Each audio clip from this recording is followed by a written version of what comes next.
Use this website to send password-protected messages to your friends on WhatsApp. Go to Google. Search txtmoji.com. TXTmoji lets you encrypt your text into emojis and decrypts your emojis into text with a password. Now type the message you want to send to your friend, for example, "Hello brother." Set a password for the message. Click on Encrypt Text. Now copy the emojis and send it to your friend on WhatsApp. Paste the message and send the password along with the message so that your friend can decrypt the message.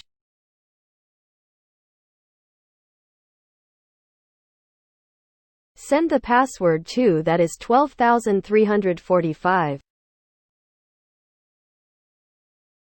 Now again go to the website.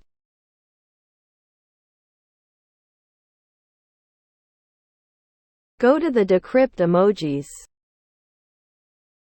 Paste the emojis.